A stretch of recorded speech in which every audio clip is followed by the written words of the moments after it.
رضا صاحب آپ کی طرف آتے ہیں، سعودی آئل ٹینکرز پر حملے صرف بحری جنگی کارروائی ہم اسے کہہ سکتے ہیں یا پھر خطے میں جو طاقت کا توازن ہے اس کو بدلنے کی ایک کوشش ہے؟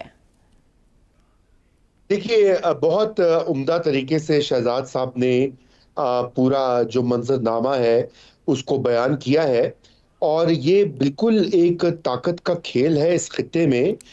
دیکھیے، یہ جو ایران اور امریکہ کی جنگ کا جو پہلا راؤنڈ تھا، اس میں ایران ایک بڑی فاتح طاقت بن کے ابھرا ہے، یعنی کہ اس کو امریکہ جیسی سپر پاور جو ہے وہاں اس کو ہرا نہیں سکی، اس کی ریاست کو کولیپس نہیں کر سکی، اور یہ اس کے بعد سے ایران کو بھی تھوڑا سا یہ زوم ہو گیا ہے کہ اب میں مغربی ایشیا کی ایک بڑی پاور بن چکا ہوں یا بن رہا ہوں۔ تو اب یقیناً اس کے جو پوری کارروائی ہے اور اس کی جو پوری پالیسی ہے اب اس ریجن میں، وہ یہ ہے کہ آپ نے ہورمز کے اوپر بھی اس کا کنٹرول ہو، اور دیگر جو معاملات ہیں وہ بھی اس کی مرضی سے چلیں، اور اسی لیے اس وقت وہ کشمکش جو ہے، وہ جو جنگ میں سٹارٹ ہوئی تھی وہ جاری ہے، اور یہ ایم او یو بھی ہو گیا، اور اس ایم او یو کے اوپر بھی مکمل طور پہ کاربند نہیں کیا گیا۔ دوسری طرف امریکہ میں جو صدر ڈونلڈ ٹرمپ ہے، ان کی اپنی مجبوریاں ہیں۔ ان کی مجبوری کا پرابلم سے میری مراد یہ ہے کہ ایک تو ان کو یہ دکھانا ہے اپنی عوام کو کہ یہ جنگ امریکہ ہارا نہیں بلکہ یہ جیتا ہے، کیونکہ نومبر میں الیکشن وہاں پہ آ رہے ہیں، اور اسی لیے انہوں نے بھی جو وہاں پہ کارروائیاں کی ہیں ایران کے بھی خلاف، اور دیگر حوالے سے بھی جو مختلف وہ الائنسز کو ری ڈرا کر رہے ہیں، وہ اسی وجہ سے وہ کرنا چاہتے ہیں۔ تو اب دیکھیے، یہ ایک مسئلہ ہے کہ ایران میں بھی یہی دھڑے بندیاں ہیں، امریکہ کے اندر بھی ایک مجبوری، اس میں پرابلم یہ ہو گیا ہے کہ یہ دوبارہ سے ہمیں لگ رہا ہے کہ یہ کانفلکٹ جو ہے یہ پھیل رہا ہے، اور پاکستان کی پوزیشن اس میں بہت مشکل والی پوزیشن بن گئی ہے۔ اس کی وجہ یہ ہے کہ اگر سعودی عربیہ پہ مزید حملے ہوتے ہیں یا وہاں تک جنگ پھیلتی ہے، تو پھر پاکستان تو پابند ہے کہ سعودی ڈیفنس کو وہ آئے گا سامنے، بالکل بالکل اس کا پھر یہ مطلب ہے کہ ایران کے ساتھ بھی وہ مسئلہ بن سکتا ہے۔ تو خدا نہ کرے کہ ایسا ہو، اسی لیے الٹیمیٹلی ڈپلومسی جو ہے، اور جو پہلے بیک چینل ڈپلومسی ثالثی جو چل رہی تھی، اسی کو آگے بڑھاوا دینا پڑے گا، وہی سب سے بہتر راستہ ہے۔ جی بالکل رضا صاحب، آپ درست کہہ رہے ہیں، کیونکہ بڑی بڑی جنگوں کا جو حل ہے وہ ٹیبل ٹاک کے ذریعے نکلتے ہوئے ہم نے دیکھا ہے۔ عامر صاحب آپ کی طرف آتے ہیں، اگر باب المندب بند ہو گئی تو کیا عالمی تجارت، تیل کی ترسیل اور معیشت شدید بحران کا شکار ہوتے ہوئے ہمیں نظر آئے گی؟ میں یہ باتیں تو 3-4 مہینے سے ہم کر بھی رہے ہیں اور سن بھی رہے ہیں کہ دنیا جو ہے وہ ایک شدید بحران کے یہاں تو دانے پہ کھڑی ہے، یہاں کھڑی ہے، یہاں اس کے اندر گھر چکی ہوئی ہے اس بحران سے۔ لیکن دنیا بھی ریزیلینٹ چیز ہے نا، ایک اس نے بھی ابھی تک تو کچھ نہ کچھ طریقے نکال دیے ہیں۔ یہاں کی صورتحال کو میں سمجھتا ہوں، تھوڑا سا اگر اس کا ہم جائزہ لینا چاہتے ہیں تو ایبسلیوٹلی ہم نے ایران کے کانٹیکس میں تو بات کی ہے، امریکہ کے کانٹیکس میں ہم نے بات کی ہے، سعودی کانٹیکس میں بات کی ہے۔ میرا خیال ہے تھوڑا سا فوکس ہمارا یہ حوثی ریبلز کے اوپر بھی ہونا چاہیے، ان کی مقامی سیاست کے اوپر بھی ہونا چاہیے۔ دیکھیے، یہ ویسٹرن اور مڈل ایسٹرن اینالسٹ کے لیے یہ کہنا بڑا آسان ہے۔ حوثی ریبلز کی واحد ڈسکرپشن جو ہمیں میڈیا میں نظر آتی ہے کہ ایرانین پراکسی کی، لیکن وہ میں یہ سمجھتا ہوں کہ انہوں نے اپنی سہولت کے لیے، اس صورتحال کی پیچیدگی سے بچنے کے لیے، یہ ایک اختراع ہے ان کی جس کو وہ غیر ضروری طور پر بھی استعمال کرتے ہیں۔ اس کا مطلب ہرگز یہ نہیں ہے کہ ایران کی اس طرح کی پراکسی ہیں جو کہ سوئچ آن اور سوئچ آف کرنے کے اوپر چلتی ہے، کہ جو ایران نے کہہ دیا بس وہ آنکھیں بند کر کے اس پر عمل کریں گے۔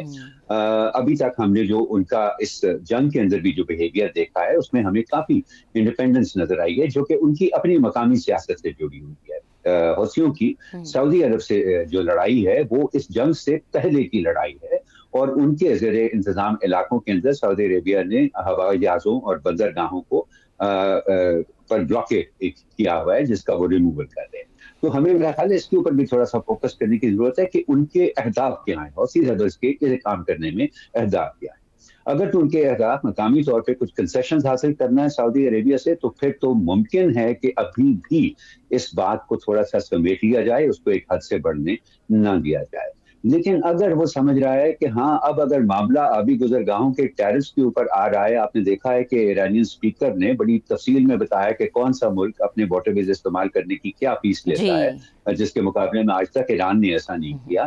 تو اگر ان کا خیال ہے کہ اب کیونکہ ٹیرفز کی طرف معاملہ آ رہا ہے تو اس بیتی گنگا میں ہم بھی ہاتھ دھو لیں اور ایک انڈیپینڈنٹ سورس آف انکم کری کر لیں، تو پھر تو یہ معاملہ کہیں پر بھی جا سکتا ہے. بٹ آئی تھنک تھوڑا سا ہمیں ضرورت ہے بہت سی پالیٹکس کو انڈیپینڈنٹلی انالائز کرنے کی، نہ صرف کہ ہم ان کو ایک ایرانین پراکسی کہہ کر ڈسمس کریں. صحیح، ٹھیک. تو عامر صاحب آپ پھر یہ سمجھتے ہیں کہ اگر تو ہر طرح کی تنقید کا رخ اب ایران کی طرف ہے، بیک گراؤنڈ بھی وجہ ہو سکتی ہے سعودی عرب کے بحری جہازوں کو نشانہ بنانے کی؟ دیکھیے یہ جو کوشش ہے نا ایران کی کہ اب وہ کسی طرح سے، چاہے وہ ٹیرفز ہو، چاہے وہ کسی قسم کی لیوی ہو، اس کے ذریعے اپنا کنٹرول اسرٹ کرے، وہ میرا خیال ہے اب دنیا کو یہ سمجھ آ گئی ہے کہ نہیں، یہ جو ہے یہ ہم اس کی اجازت نہیں دے سکتے ہیں.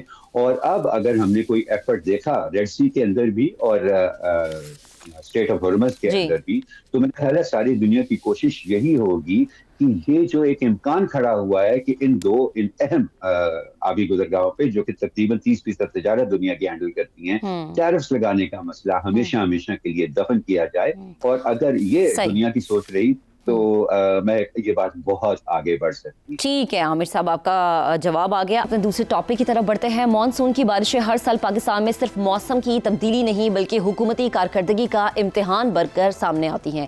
اس بار بھی یہی منظر دہرایا جا رہا ہے. پنجاب اور ملک کے شمالی علاقوں میں جاری طوفانی بارشوں نے تباہی پھیلانا شروع کر دی ہے جس سے انسانی جانوں، املاک اور انفراسٹرکچر کو شدید نقصان پہنچ رہا ہے.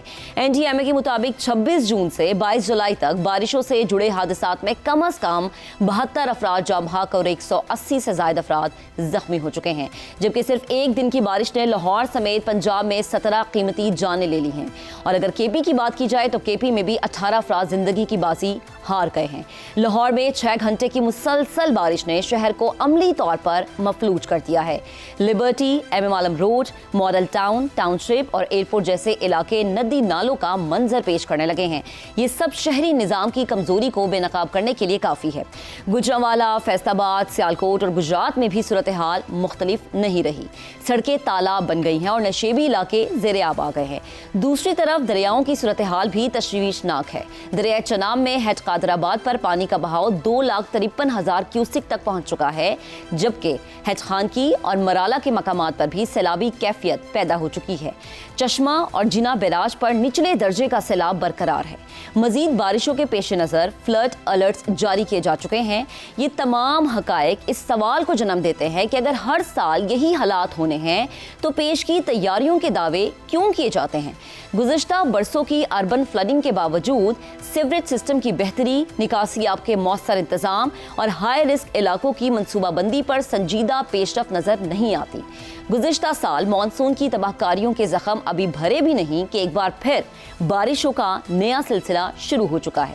ایسے میں اہم ہے کہ اس بار ہماری تیاری کتنی ہے؟ کیا حکومتیں اور متعلقہ ادارے ماضی سے کوئی سبق سیکھ چکے ہیں یا ہم پھر سے اسی بے بسی اور نقصان کے چکر میں داخل ہو رہے ہیں؟ سوال اپنے پینل کے سامنے ہم یہ رکھیں گے. مانسون کا آغاز، شہروں میں اربن فلڈنگ، دریاؤں میں سیلابی صورتحال، گزشتہ سال مانسون کی تباہ کاریوں کے زخم ابھی تازہ. کیا اس سال حکومتوں اور اداروں کی تیاری مکمل ہے